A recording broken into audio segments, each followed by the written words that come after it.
Hey guys, it's Courtney from Bella's Beauty Spot, and I'm actually going to be doing a quick review of the Chanel Universe Bronze, the Chanel Bronze Universal.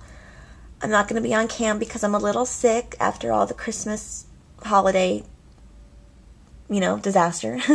So here is the Chanel Bronze Universal, and the first thing that I love about this is the size.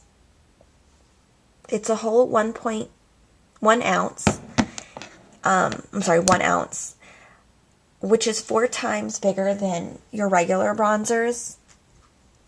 Here's an example of the Smashbox bronzer that I've almost completely used up.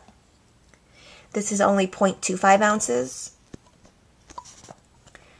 So the Chanel Bronze is 4 times the size of my Smashbox. So it's going to last me my entire lifetime probably. And if you're thinking, wow, Chanel's way too much out of my price range, this sells for $48 at your local Chanel cosmetic counter.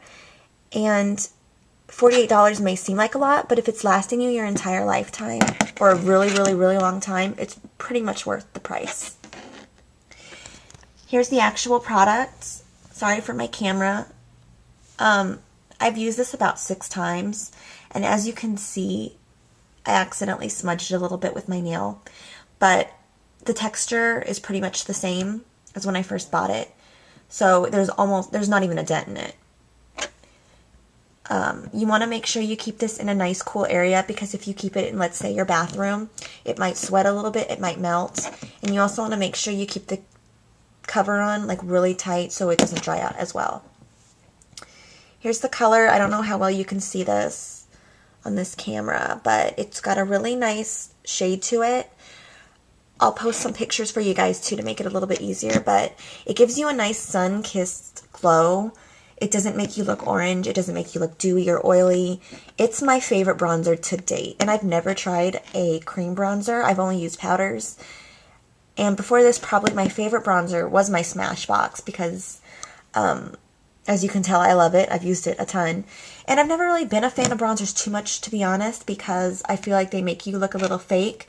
But this one can be used on your foundation or under your foundation. It can be layered any way you want. And it just creates a nice sun-kissed glow. It doesn't make you look greasy at all. And the type of brush that I've been using with this is probably the wrong kind of brush, but I've been using this, which is a Sigma Large Angle Contour F40. I'm not quite sure. I haven't perfected which brush I want to use yet, but I've also been using this Sigma brush, which is my favorite brush.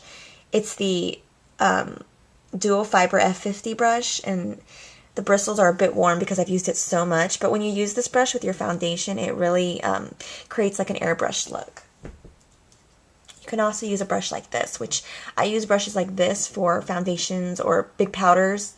So it's probably not the right brush you want to use, but if anyone has any suggestions, just throw it out there and leave me a comment.